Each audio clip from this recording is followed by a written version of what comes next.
Boa noite.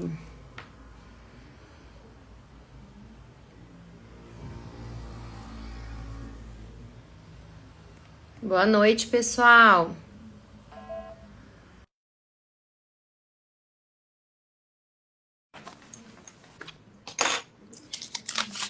Chamando a Mari por aqui. E aí, Dinda, tudo bem?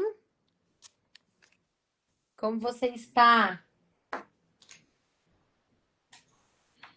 Mari, já te chamei. Não deu certo? Convidando de novo, Mari. E aí, pessoal, tudo bem com vocês nesta terça-feira?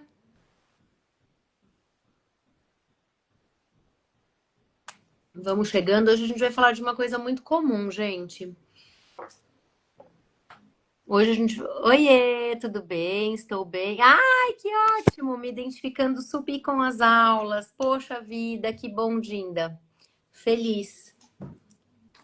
A Dinda entrou no nosso treinamento Transforma, gestor de contrato. E a Mari não está conseguindo participar, não sei por quê. Transforma gestor de contrato, a Dinda já está fazendo e está dizendo aí que está se identificando. Gente, hoje o que a gente vai falar é sobre medo. O medo e a tomada de decisão. O medo que todo servidor público passa. Mari, vou te chamar de novo. Chamando. Pede para entrar, Mari. Tenta pedir para entrar, vamos ver. Ah, agora entrou. Agora foi! Ufa! E Oi, aí? gente, boa noite. Oi, Dinda. Dinda sempre acompanhando aqui a gente, obrigada. Sempre, Adriana. Tô Já falando, você está Mari. gostando do Ser Feliz? Muito bom, Então, né? muito Tô bom. falando A gente que hoje a gente vai falar de uma coisa muito comum, né? De que a gente já passou, enfim, que todo mundo passa diariamente, que é o medo, né? Medo de tomar decisão, medo de agir. já passou, não, né? Na verdade, eu, que ainda estou na administração pública, passo isso todos os dias. Sim. Todo dia você pensa, todo dia você tem medo, todo dia você fala, ah, e se? E Será? se? Que é isso Será que eu mesmo? assino? Será que é isso mesmo? Qual a melhor solução? Ah, a minha intenção é. E olha, eu vou falar antes até da gente começar. Muito do que eu vejo no servidor público, e especialmente porque eu acabo fazendo processo disciplinar, é que a pessoa tinha uma boa intenção, ela queria resolver o problema e ela acaba escolhendo um caminho perigoso. Um caminho que às vezes não tem base legal, que ela se desviou um pouco da legalidade porque ela tentou encontrar uma solução. A maioria das vezes, algumas vezes, claro, a pessoa realmente escolheu correr o risco. Mas a maioria das vezes que eu vejo é por falta de conhecimento mesmo. Por falta de conhecimento, por falta de capacitação, por não perguntar antes. Esses dias mesmo eu estava vendo uma questão aí de um pregoeiro que, poxa, ele podia ter parado o pregão naquele momento. E ele continuou. E aí é um processo que não deu bom e aí, enfim, pode acontecer várias coisas. Mas pergunta, pega o telefone, liga, vai atrás de resposta. Não é fácil, né, gente? O medo é uma realidade, não adianta a gente fingir que ele não existe. Sabe uma coisa que não dá. Isso que você falou é muito importante, né? Eu acho que assim, perguntar é essencial, né? Essa é uma das coisas que a gente vai falar aqui. Mas às vezes, sabe o que tem também, Mari? Vê se você não se identifica. A pessoa que ela desconhece tanto o meio, o ambiente, o que ela precisa saber, que ela não sabe nem que pergunta fazer e nem para quem fazer. E aí é um Muito. problema, porque se você não sabe nem o que fazer e para quem fazer, aí você tá no escuro. Aí você não tem muito como.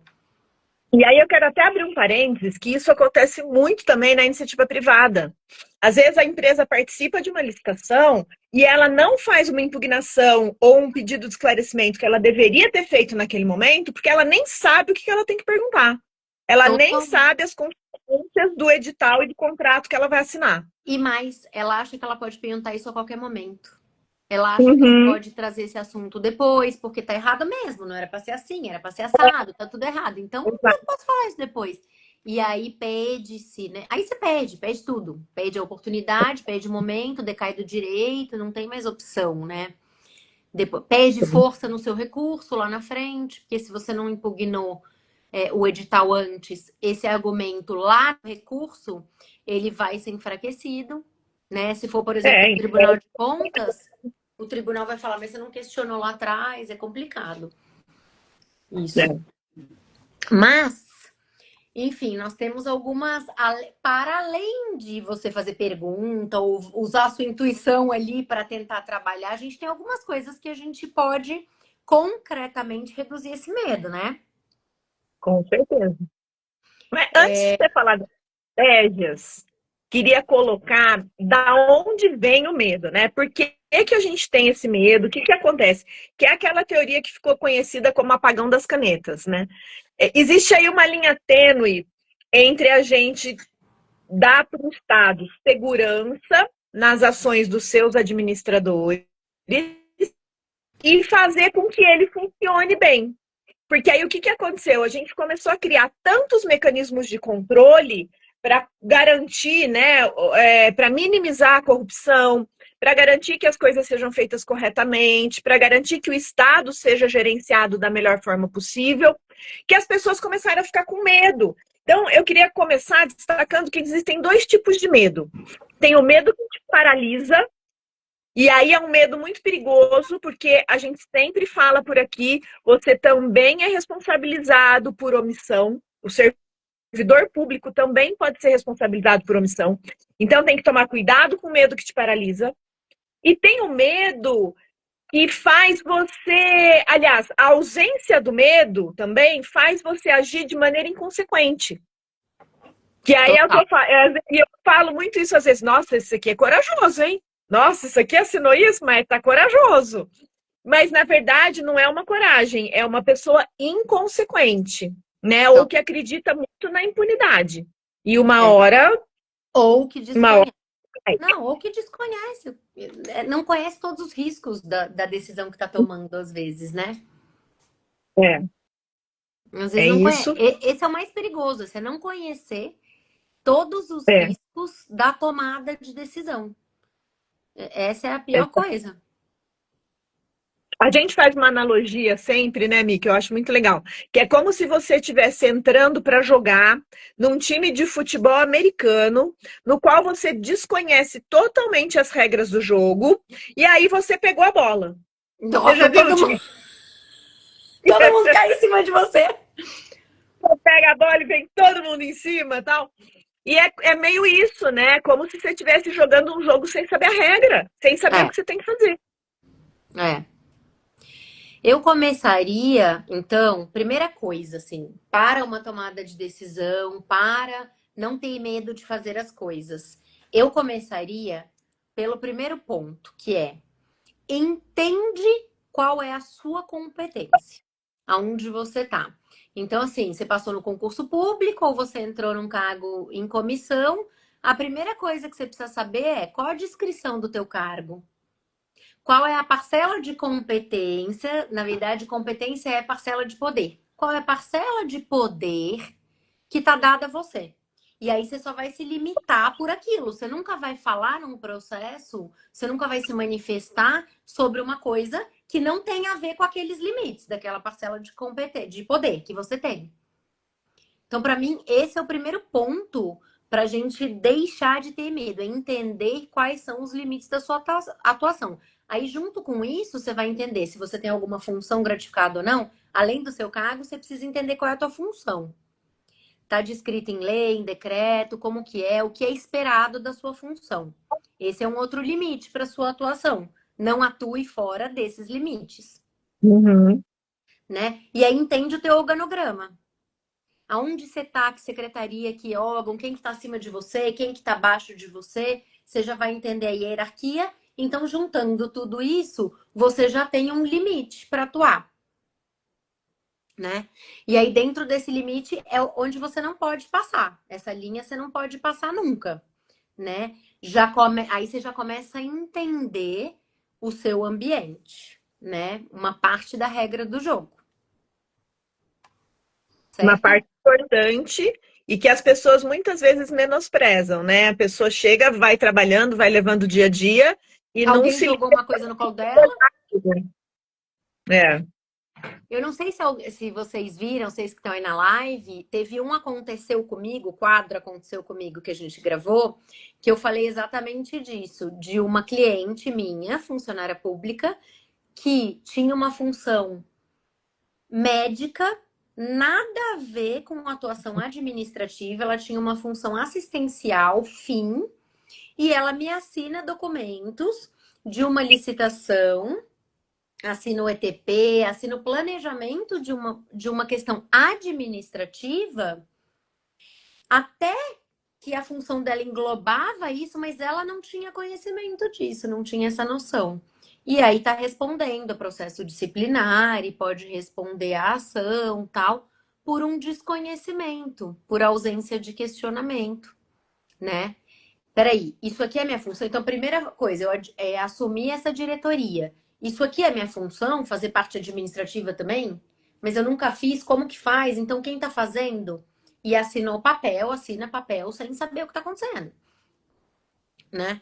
Então, entender onde você está localizado, entender qual é a função que você ocupa e entender quais são as atribuições do seu cargo é o primeiro ponto. E eu entendo que isso aconteça muito no dia a dia, porque, gente, quem trabalha no serviço público sabe a loucura que é. A gente troca a roda do carro com o carro andando o tempo todo. Você não tem tempo de respirar, de pesquisar, de buscar, de pensar. Então, assim, a gente tem que ter um cuidado redobrado com relação a isso, né?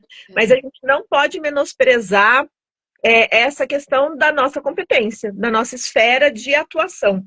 E muitas vezes acontece, como provavelmente aconteceu com essa médica, assina aqui, doutora. Não, doutora, assina aqui. A secretária mandou a senhora assinar isso aqui, ou o diretor mandou a senhora assinar isso aqui. É. Provavelmente foi isso. E ela assinou, porque ela achou que estava respaldada, inclusive, Pelas pela pessoas. ordem superior, porque tem isso também. Às Tem. vezes isso é muito importante, gente. Às vezes você recebe uma ordem superior verbal, a pessoa te manda fazer alguma coisa, você faz e você acha que está respaldado porque o seu chefe mandou fazer. Não está. Não está.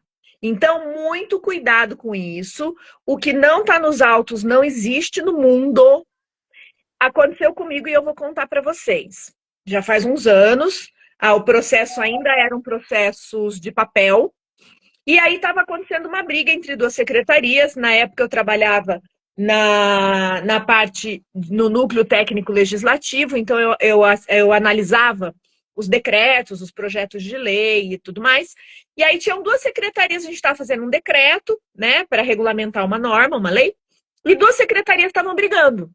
Uma queria de um jeito, outra queria de outro jeito. E o processo ia, o secretário falava uma coisa, o outro falava outra, e eu perguntando, olha, isso aqui é incompatível, o que vai fazer tal. Lá em determinado momento, o secretário de Assuntos Jurídicos na época resolve decidir, né? Resolve decidir por uma das secretarias, manda o processo, e aí sobe a assessora dele, o processinho embaixo do braço, e chega e fala assim: olha, o doutor Fulano falou que é para a senhora fazer o decreto assim. Aí eu falei, Só obedece. Falou que é para a senhora fazer o decreto assim. E eu sabia que ia dar ruim, porque eu tava, os dois estavam brigando e ele tomou um partido ali, né? Só que ele não quis se envolver. E aí, o que ia acontecer? A procuradora fez o decreto, ele não tem nada com isso, né? Decidiu e, enfim, ia dar maior rolo. Aí eu falei, ele mandou? Mandou. Falei, tá bom, pode deixar, eu faço sim, não tem problema nenhum. Faz um favor para mim. Volta com o processo, pede, por favor, para ele despachar aqui nos autos que ele está determinando que eu faça dessa forma. Não tinha nenhuma ilegalidade, era só uma discussão ali da maneira como ia fazer. E aí ele tomou um lado. Mas ele não escreveu isso no processo. Eu até poderia ter feito, não era ilegal. Mas eu ia tomar o lado de um secretário, eu não tenho nada com isso. Eles têm Não. E internamente você fazer. é jurídico, você não tem É, a técnica para entender do assunto da exato. legislação. E aí ela desceu com o processo com esse recado. Eu falei, só diz para ele determinar nos autos que é para fazer dessa forma. E volta que eu faço na hora, não tem problema nenhum. Aí eu pergunto para vocês, o processo voltou? Nunca mais. Não voltou. E Vale aí, dizer aqui, Mari, que você vê, a pessoa pensa. E vale dizer aqui uma máxima muito importante na administração pública. Hoje mesmo eu falei disso aqui. Os atos da administração são formais. Exato. Eles precisam estar registrados. E eles precisam ser feitos conforme a lei. Então, toda essa formalidade, esse registro das informações é uma coisa que a gente tem que ficar atento. As coisas verbais, elas não existem. Uhum. Né? Ninguém vai justificar amanhã. Ah, alguém me disse isso, alguém me pediu isso, alguém. Não adianta. Lá na frente, num processo de penalidade, você não pode falar isso. Né? É. Você não vai falar isso para o juiz, para o tribunal. Isso não te respalda de nada, o fato de que o teu chefe mandou fazer, a não ser que esteja determinado nos autos por escrito. Determino que você faça isso. Aí você ainda responde, né? Em cumprimento à determinação superior, vou fazer E assim. se não for uma ordem manifestamente ilegal. Exatamente. Que aí você não vai ter desculpa. Se for uma ordem manifestamente ilegal, a responsabilidade é sua, né? Aí você não pode cumprir. É. Certo?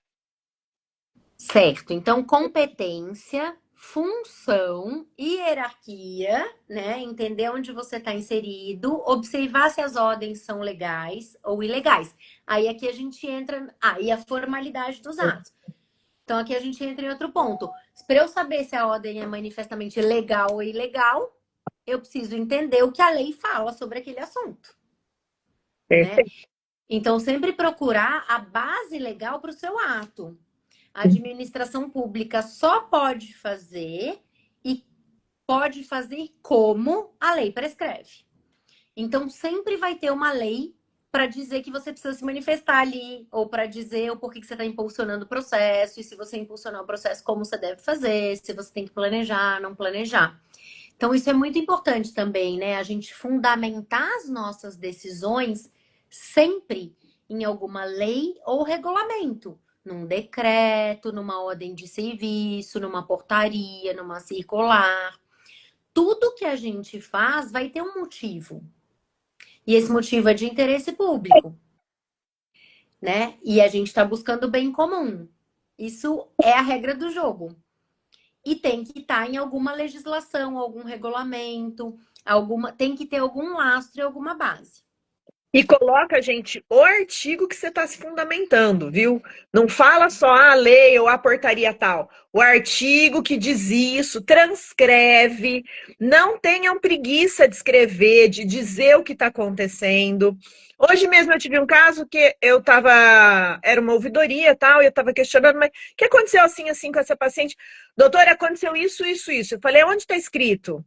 Ai, mas sabe o que é? A área não escreveu no prontuário que fez isso. Ai, a área não anotou, não registrou que aconteceu isso. A gente fica sem defesa, gente. É. Escrever, anotar, dizer o que aconteceu é defesa para você. É. O teu escudo protetor. Eu falo sempre isso para os meus funcionários, para os meus estagiários, para os meus assistentes. A gente faz muita ligação, né, para confirmar recebimento de e-mail, aplicação de penalidade e tal. E eu falo, eles já aprenderam. Certifica no processo.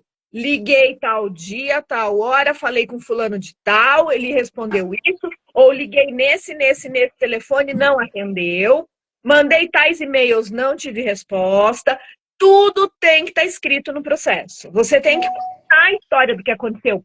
Porque daqui 2, 3 anos a gente não vai lembrar mais.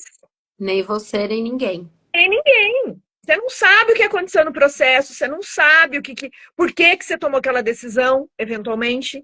Então, tem que escrever. Escrever o que aconteceu é uma proteção, especialmente para o gestor de contrato. Gestor de contrato tem que escrever tudo no processo, gente. Tudo que aconteceu. Tudo. É uma proteção. E aí, Mari, quando você escreve, você conta a história para você mesmo, Isso. né? Então, você lendo a sua própria escrita, você vai falar, putz, faz sentido, não faz sentido? Será que eu estou buscando a melhor decisão mesmo, né? Então, é até um reforço aí para tomada de decisão, né? Bom, então falamos aí da legalidade, que a gente tem que buscar um lastro de legalidade, porque vai estar em algum lugar escrito como que eu tenho que tomar aquela decisão ou o que eu tenho que fazer. É, E também, aí corroborando com isso, a gente sempre tem os órgãos de assessoria, né? Então, deu a dúvida, ai, Michele e Mariana, eu não tenho como saber lei, artigo de lei, não sei e tal. Óbvio que a gente está falando disso, daquelas coisas que são as suas atividades diárias. Por exemplo, sei lá, você é da área de alvará. Você sabe qual que é a lei do alvará, você sabe qual que é o decreto do alvará, qual que é a portaria, como é o procedimento, que documentos você precisa, que documentos você não precisa, e você sabe porque vai estar naquele decreto que você usa diariamente, naquela lei que você usa diariamente. Ficou uma coisa mais complexa? Parecer. Consulta os universitários. Então, manda para a secretaria técnica que entende daquele assunto, manda o processo para o jurídico, né? Para subsidiar a sua fundamentação, né? Então, além de entender a legislação e todo o regulamento, às vezes aquilo vai fugir da sua alçada. Aí você precisa buscar um fundamento técnico. Gente, mas quando for mandar para o jurídico especialmente, manda com a dúvida. Porque às vezes a pessoa escreve, e você não sabe qual é a dúvida. O que Então, ela quer? conta a história e manda qual é. Olha, estou em dúvida se posso tomar essa decisão nesse sentido. Estou em dúvida se pode. Tem um argumento legal, jurídico para fazer tal coisa? Pergunta. Sabe que isso é uma coisa tão importante de se dizer que a gente, nem sei se já foi revogada, mas a gente tinha uma ordem de serviço na prefeitura que falava isso, porque a gente tinha um departamento lá que era de consultoria jurídica, então era qualquer consultoria. E aí eles fizeram uma ordem de serviço dizendo isso, olha, é consultoria jurídica, mas você tem que me dizer a dúvida. E tem uma dúvida jurídica. Você manda o processo lá, o jurídico, ponto. Era meio isso, a pessoa contava uma história, mas ela não dizia qual era a dúvida. Tá, mas qual é a dúvida jurídica que você tem? E porque eu É. vou te dizer mais, 80% dos problemas, especialmente na área, quando a gente estava no departamento de assessoria jurídica, né, Mi? Os 80% era problema de gestão, É não verdade. era jurídico. Era um problema de gestão, de tomada de decisão do gestor, se eu vou por esse caminho ou por esse, o que eu tenho que fazer, como é que eu vou resolver determinada situação. Eram problemas de gestão. Então, coloquem claramente qual é a dúvida jurídica. Olha, vamos imaginar, tá? Eu sou gestora de um contrato, a empresa quer, isso é bem comum, a empresa não tem o produto para entregar da marca que ela me ofereceu e ela está propondo uma outra marca. Ou ela quer me entregar outra coisa, ou ela quer uma prorrogação do prazo de entrega. Posso aceitar? Tem base legal para isso? Como devo proceder? Posso aceitar? Não posso? Existe argumento jurídico? Tem base legal? Você tem que dizer a dúvida. Seja claro com a sua dúvida, tá? Esse é um bom exemplo, né, Mari? Porque, por exemplo, a lei não responde isso para a pessoa, para o servidor. Ele vai Então, ficar na lei e não vai achar. vamos pegar esse exemplo e pensar como tomar essa decisão, né? Nesse exemplo. A lei não vai falar para você. A lei fala que pode se tiver justificado. Mas a gente tem que pensar que a pessoa que ganhou a licitação com aquele preço, com aquela marca. Então, Exato. fixou-se ali naquele momento aquela proposta, daquele jeito. Para mudar, o que a gente precisa? De uma situação diferente da que gerou aquilo. Algo que aconteceu depois. Eu não posso participar de uma licitação com uma marca e depois querer mudar do nada, né? Eu preciso explicar o porquê que não tá dando certo, demonstrar que a marca é. Aí a lei não te responde. Como que você vai decidir? É. O que a gente vai usar para decidir, então? Nossos preferidos Princípios. princípios. Porque princípios, gente, fazem parte do ordenamento jurídico, assim como a lei. Só que ninguém sabe o que eles significam, né? Então não tá na lei se você pode conceder a troca de marca ou não. O que você vai fazer? Tem interesse público? É para o bem comum? Houve um fator superveniente depois da licitação que gerou essa necessidade? Ou o licitante está só tentando trocar ali, né? A marca é de igual nível do que a outra, ela tem aquelas. Vamos pensar se for um produto alimentício, açúcar. Estou trocando a marca do açúcar. A marca tem os mesmos ingredientes, a mesma qualidade que aquele outro que você ofereceu, porque vamos lembrar que tinha um preço aquele, por aquela marca. Se Uhum. você está mudando, não pode ser uma marca muito inferior, cujo preço é infinitamente inferior. E isso você só vai conseguir justificar se você pensar nos princípios, no interesse público, no bem comum, na vantajosidade para a administração, numa explicação do porquê que está sendo necessária aquela troca, por um produto de mesma qualidade, porque eu não posso dispor do interesse público, eu Uhum. não posso abrir mão do interesse público. Então, o interesse público em primeiro lugar. E aí você tem que pensar sempre também, especialmente nos casos de contrato, se você está garantindo a isonomia do processo. Se eu estou trocando a marca, outras empresas poderiam ter ganhado a licitação por esse motivo? Eu estou prejudicando outros Exatamente. candidatos? Então, a gente tem que pensar, especialmente em casos de licitação, tem que pensar muito nisso. O princípio da isonomia é preponderante. Então, tudo eu vou pensar. Será que se tivesse Eu estou fraudando a oportunidade, licitação? outra empresa participaria? Então, tem que ter muito esse cuidado também. É. E aí, gente, é princípios. E Princípio. princípio é regra. Tá dentro do regime ali. Você tem que saber. Não tem como uma pessoa atuar sem entender tudo isso. Uhum. São 22 princípios na lei de licitações. Eu sei o que cada um deles significa, eu consigo aplicá-los. E aí, na justificativa que a Mari falou que tem que ser feito, é ali que você vai colocar os princípios. Você vai falar da razoabilidade, da proporcionalidade, você vai falar da isonomia, da vinculação ao edital. Você vai usar tudo isso junto e demonstrar que, ok, eu trocar marca. Eu entendi a fala do licitante ali, do contratado, que não vai ter como entregar mais. E aí talvez nenhum outro teria como entregar nesse momento, não lá atrás, né? E aí você vai explicar com os princípios, com essa regra. Né, o que ele está dizendo, de fato ocorreu no mercado, você pode. Normalmente o que eles alegam é que o produto está em falta no mercado. Mas aí você pode buscar se essa informação é verdadeira, pode não, deve, né? Consultar. Consultar. Sabe que teve uma licitante que ela, gente, ela alegou exatamente isso. Ai, porque eu não tenho produto, não sei o quê, e ela demorou para entregar e bababá. Sabe o que era o item que ela tinha que entregar? Hum, Papel sulfite, A4.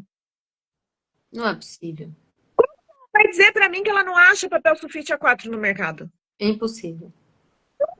Tem justificativa. Não. E falha um negócio desse. Vai lá na Calunga e compra. Foi exatamente o que eu falei. Entra no site da Calunga.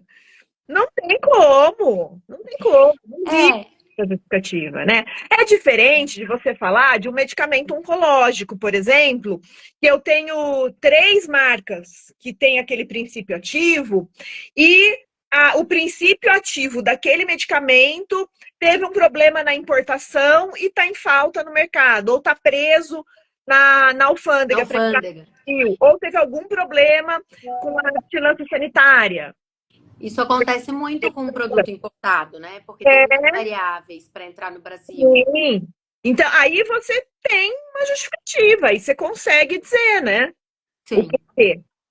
sim. Então, tem que fazer essa análise. Mas nesse momento, gente, só o que vai subsidiar a sua decisão e te tirar o medo é escrever com base nisso, nos princípios. Não tem outra forma. Não tem outra forma.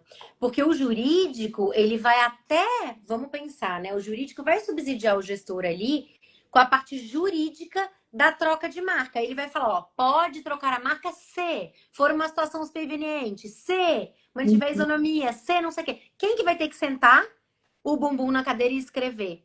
É o gestor. É quem está analisando. E aí, para isso, você vai precisar estar subsidiado. Senão, você vai fazer o quê? Vai ter medo? e não vai assinar nada.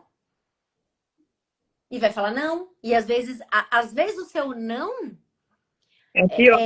ele é muito pior como consequência. Porque aí o outro não vai ter como entregar, vai acabar essa licitação, você vai ter que chamar o próximo, vai gerar um atraso e você tá precisando lá na ponta disso. Então, você, servidor público, tá tomando a decisão pior para a administração. Só porque falou não, porque achou que é o caminho mais seguro. Mas não é. Nesse caso, nem é, porque o custo disso vai ser muito maior, porque você tá gerando um custo, né? Se o cara não conseguir entregar, você postergar esse processo, você, servidor, vai estar gerando um custo a mais para a administração, vai estar sendo ineficiente, vai estar descumprindo um princípio. E é legal falar disso, né? Isso é tão interessante que a Lei 14.133, ela traz muito isso, dizendo, olha, mesmo que você tenha uma situação de nulidade ou de falta de planejamento, se for melhor para o interesse público a continuidade da contratação, você continue, com base, inclusive, na LINDB, da Lei de Introdução, né, às normas do direito brasileiro. Você continua a execução. Depois, claro que você vai apurar as responsabilidades de quem deu causa. Mas continue a execução, porque é pior para o interesse público você romper a contratação. Ou você esperar. E tem que fazer essa avaliação na hora de tomar decisão. Avaliação, exatamente. Tem que pensar em tudo, gente. Todos os cenários possíveis. Aí a gente vai para o outro ponto que eu ia dizer, que é o seguinte: utilizar ferramentas para tomar a decisão. Você tem que pensar nos prós e nos contras. Uma ferramenta básica é tão somente colocar num papel prós e contras e ver. Fazer a lista. Fazer a lista. E aí, pensar nos pontos de risco. Isso já aconteceu no passado? Deu problema? Como aconteceu? Como foi solucionado? Olha para trás, né? Coloca no papel o futuro, o que vai vir para frente se você tomar essa decisão, e o que já aconteceu no passado para considerar a tomada de decisão. Esse é outro ponto. E não esqueça de colocar nessa lista o que vai acontecer se o contrato ou se a execução do serviço for interrompida. Quais as consequências para a população, para o serviço. Quais as consequências de eu interromper isso aqui nesse momento? Né? Ah, não entregou papel sulfite. Tá, a consequência não é grave. Né? Ah, não entregou o medicamento oncológico. Opa, peraí. Qual a alternativa? A empresa está me oferecendo um outro. Será que eu consigo atender meu paciente com isso para não parar o tratamento de quimioterapia, por exemplo? E esse princípio ativo aqui me ajuda, me resolve, minimiza. Tudo isso tem que ser olhado, tá? E às vezes você não tem informação naquela hora, manda o processo para a área, manda o processo para a ponta. Olha só, tá acontecendo isso, estão pedindo isso. Tem estoque? Quanto tempo dura estoque? Eu consigo atender? Qual que é o problema se não houver entrega nos próximos 3 dias? Manda para as áreas responderem. Vai se subsidiando de informações para poder fazer a sua justificativa. Exatamente. Veja, gente, que na hora que você for colocar tudo isso no papel, vai clarear a sua mente. Você vai estar empoderado das informações e dos elementos necessários para poder tomar uma decisão respaldada. E essa justificativa você vai fazer antes. Você não vai esperar alguém questionar lá na frente o seu processo. E aí você vai ter que explicar tudo isso. Exatamente. Você vai estar fazendo antes. Muitas vezes, se você já tivesse falado isso antes, ninguém nem ia questionar. Se o processo cai no MP, no tribunal, se alguém denuncia, se cai na controladoria, ninguém ia questionar, porque tá lá. Tá explicado. Tá explicado, evita-se muita coisa com isso. Então, assim, tem muitas... dá pra superar o medo, porque assim, medo a gente vai ter sempre também, né? Vamos combinar, todo mundo tem medo. Todo mundo tem medo de errar, todo mundo tem medo de assinar isso em qualquer lugar, não só no público, mas no público tem consequências graves, né? Mas aí vai te fazer agir apesar do medo, que é o que a gente tem que fazer, não tem opção, né? Uhum. E agir com segurança, que é o que a gente fala também, com segurança jurídica. Como é que você minimiza o medo, gente? Tem uma única fórmula para minimizar o medo. conhecimento. Quanto maior for o teu nível de conhecimento, quanto melhor for a tua capacitação, quanto melhor for o seu... Na verdade, conhecimento tem que ser um estilo de vida. A gente está permanentemente em busca de aprender, de ouvir, de conversar, de fazer network, de ver coisas novas, de entender coisas novas. Eu estou assumindo uma função nova, né, na ouvidoria agora, e eu estou o tempo todo ligando para as pessoas, viu, me explica como é que é esse fluxo, o que acontece, por que que é assim, por que que é assado, a gente tem esse serviço, não tem? Eu estou o tempo todo ligando e tentando me informar, me municiar de novas informações. Então, isso tem que ser um estilo de vida. A gente tem que ter o tempo todo buscando melhorar, buscando se capacitar, buscando aprender, né? Eu acho que isso não só no trabalho, mas também na nossa vida pessoal, né? É básico. Então, eu acho tão bonitinho. Hoje, a tia do meu marido, tia Esther, um beijo, tá fazendo 95 anos. Nossa, parabéns, Esther. Uma belezinha, gente, meu exemplo, assim, de futuro, porque ela tem mais energia do que eu. Mas, gente, com 95 anos, ela pega o celular, ela vê o WhatsApp, ela foi na igreja aprender como é que mexia no celular, no WhatsApp. Então, a pessoa que não fica para trás, sabe? Que quer ver novidade, que quer entender, que quer saber o que é IA, quer saber o que as coisas, o que está acontecendo. Por isso que ela está super bem, né? Ela mora sozinha, é super lúcida, cuida das contas dela, é uma gracinha. Mas a pessoa tem esse estilo de não se aposentar de conhecimento. Eu acho que conhecimento a gente não se aposenta de conhecimento. Eu acho que Né? a curiosidade é um bom elemento, né? Você ser curioso Sim. te leva a fazer perguntas, né? É verdade, com certeza, é isso. E a gente tem que ter essa curiosidade, e isso é o que vai minimizar o medo e vai te fazer agir com mais responsabilidade, segurança e menos medo, claro. Total. E agora você falando isso da Tistéria, eu pensei em um outro elemento aqui. Para os servidores públicos e as empresas privadas, enfim, que têm regulamentado e podem usar a IA dentro dos seus ambientes de trabalho, uma coisa interessante é você jogar na inteligência artificial o problema que você tá e não pedir alguma coisa. Não pedir assim, faça uma justificativa para mim de troca de marca.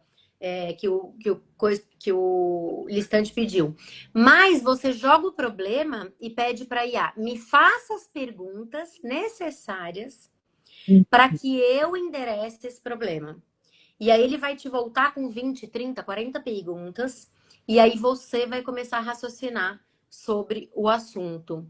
Eu acho não, porque quem acha tem dúvida.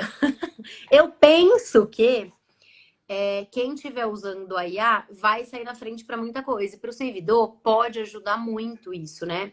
Então joga lá as perguntas que você tem. Preciso tomar uma decisão numa situação dessa. Por onde eu começo? Eu tenho que fazer, adorei isso. Muito bom.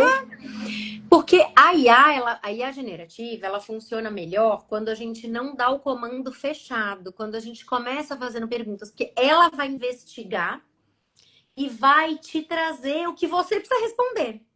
E aí ela vai ser muito melhor quando ela te devolver isso. Então, faz a pergunta para a IA, se você pode usar, né, no seu município aí, uma inteligência artificial, faz a pergunta para a IA. Lógico que você não vai colocar informações, né, claras e precisas, mas coloca o problema e manda ela fazer as perguntas que você devia estar pensando. Uma E aí, dica é você anonimizar todos os dados. Então você coloca assim: sou gestora de um contrato de prestação de serviço de limpeza.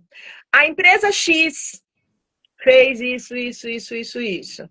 O fulano Y fez isso, isso, isso, isso, isso. E pronto, porque para IA não interessa quem é quem. não. Só Você precisa interessa só dar o seu a contexto. história. Você precisa só dar o seu contexto, porque contexto é importante, né, para IA. Então, dá o contexto, fala a sua função, a sua atribuição, qual é o seu problema, quem são as pessoas envolvidas, né, que você é um servidor público, considerando as regras da administração pública, né, e pede as perguntas, porque aí você vai começar a endereçar o teu problema. Até joga lá, quais são os prós e contras. Hoje a gente pode fazer as coisas mais rápido, com mais eficiência, né? Sim, Mas, enfim, muito legal eu fazer a IA te ajudar a pensar, né? Ela não vai te dar a resposta, ela vai te ajudar não. a pensar, te dando perguntas. Adorei. E é o melhor uso da IA. É te fazer pensar mesmo. É, muito bom. Depois ela faz lá o ofício, a justificativa, ela pode até fazer e você vai pegar. Não adianta pegar pronto, você vai ter que pegar, olhar, pô, respondeu o que eu queria, né? Tem interesse público, aí passa pelos princípios. Tem interesse público, tem eficiência, é moral essa decisão, tá Uhum. dentro dos limites da legalidade e da minha competência, né? Aí aquelas perguntas, né, Mari? As tão famosas perguntas que a gente sempre fala, né? Então, assim, Pergunta. eu tô me dispondo do bem público de uma forma correta, né? Eu tô gastando dinheiro a mais do que era pra eu estar gastando? Não, eu posso, não posso? Enfim, faz essas perguntas. Foi isso que eu pensei, Mari. Que você tem mais alguma coisa aí? Nossa, não, foi completíssimo. Foi bom, hein, gente? Já tô pensando aqui num vídeo pro YouTube disso. Muito bom. Eu Já tem gostei. uma aula boa essa também. Muito bom, gostei. Gente, entrando agora, galera. A live vai ficar salva, hein? Ah, eu tenho uma pena quando a pessoa entra, tá acabando. Também. Aí eu fico com dó, não quero acabar mais. Também. Ó, gente, vamos resumir então? Vamos. Então vamos lá. A Mayra explicou então do medo, né? O medo a gente sempre vai ter e a gente precisa agir não obstante ter medo, né? Então a gente tem medo, mas a gente precisa agir porque a omissão é uma causa de problema de responsabilidade para a gente também, né? Como superar o medo? Com um processo, ter etapas, requisitos. Número um, entender qual é a sua competência, quais são as atribuições do seu cargo, qual é a sua função, se você ocupa uma função, e qual é o seu papel no organograma do órgão que você está. Você tem superior, você tem subordinado, qual que é o seu papel ali, quais são as atribuições do seu cargo, a sua função. Número 2, entender o regime jurídico onde você está envolvido. Quais são os princípios? Os princípios que regem a sua atuação na administração. Ah, Michele, que sabe, princípios, não quero fazer isso. Faz as perguntas corretas dos Uhum. princípios. Tá na lei esse assunto? Eu cumpri a lei? Tem que ir para o jurídico? Tá lá a forma de que precisa de um parecer jurídico? Eu tenho todas as respostas? É interesse público? É eficiente? Eu estou cumprindo todos os princípios da lei de licitação, do artigo da Constituição, enfim, você tem que se fazer as perguntas corretas. Depois, se subsidie de pareceres técnicos e jurídicos, caso você não tenha todas as informações necessárias. E depois, utilize ferramentas de gestão, coloque os prós e contras, faça um mapeamento de risco aí, o que já aconteceu no passado, deu problema isso? Tem quais são as consequências para o futuro? Pode ser bom, pode ser ruim? Coloca tudo isso no papel e, por fim, faça as perguntas corretas para a IA. Joga o seu problema lá na inteligência artificial e pergunta para ela: o que eu preciso me perguntar para resolver este problema? E aí ela vai te dar uma linha de raciocínio ali que você vai começar a raciocinar para tomar uma decisão melhor. Tá. É isso. E aí, gente, alguma ponderação aí? Nada. Todo mundo quietinho. Todo mundo entendeu tudo. Ou ninguém entendeu nada. Ou todo mundo tá pensando, nossa, como que eu vou fazer tudo isso? Será? Mas Gente, quanto mais a gente faz, mais fica fácil, né? é. A gente espera que tenha sido útil esse conteúdo para vocês. Se você gostou, encaminha para alguém, curte, que é super importante para a gente conseguir manter esse canal aí de comunicação, tá bom? Beijo, boa semana. Quem Pessoal, beijo, até terça.